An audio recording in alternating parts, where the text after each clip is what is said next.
తన భార్య మౌనిక వచ్చే ఎన్నికల్లో పోటీ చేస్తారని ప్రకటించారు మంచు మనోజ్. ఆమె ఎక్కడి నుంచి ఏ పార్టీ నుంచి పోటీ చేస్తారన్నది మాత్రం ఆయన చెప్పలేదు.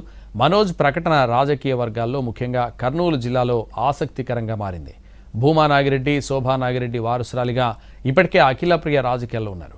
ఇప్పుడు మౌనిక కూడా రాజకీయాల్లోకి వస్తారని, పోటీ చేస్తారని మనోజ్ ప్రకటించడంతో భూమా అభిమానుల్లో ఆసక్తికరంగా మారింది. మౌనిక ఏ పార్టీ నుంచి పోటీ చేస్తారు, ఏ నియోజకవర్గం నుంచి పోటీలో ఉంటారన్న చర్చ జరుగుతోంది. కొన్నాళ్లుగా అక్కా చెల్లెళ్ల మధ్య సత్సంబంధాలు లేవనే వార్తలు వస్తున్నాయి. ఈ నేపథ్యంలో మౌనిక రాజకీయ అరంగేట్రం ఎలా ఉంటుందో చూడాలి. My wife 100% రాజకీయాల్లో వస్తారండి. షీఈ్ ఆల్రెడీ రాజకీయాల్లోనే ఉన్నారు. వాళ్ళ ఫ్యామిలీ ఎప్పుడు బయటికి రాలేదు. 100% కంటెస్ట్ చేస్తారండి. Contesting next election. అది త్వరలో అనౌన్స్మెంట్ అన్ని వస్తాయి. ఈ నెలలో అన్ని దేవుడి దేవలో ఒకటి మీద ఒకటి అనౌన్స్ నేనే అన్ని చెప్పేస్తే 4-5 ఉన్నాయండి. దేవుడి దేవలు ప్రజా పార్టీ మీరు సాయాలన్నా ఇంకెవరు అక్కడ.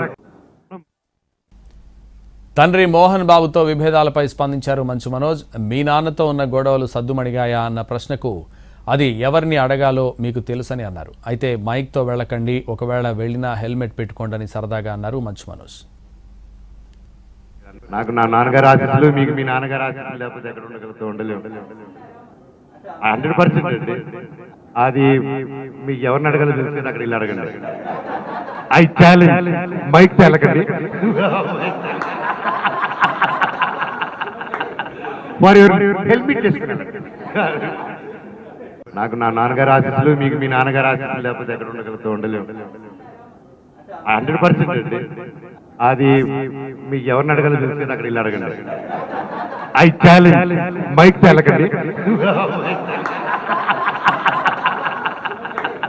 మరి హెల్మెట్ చేసుకున్నాను. నాకు నా నాన్న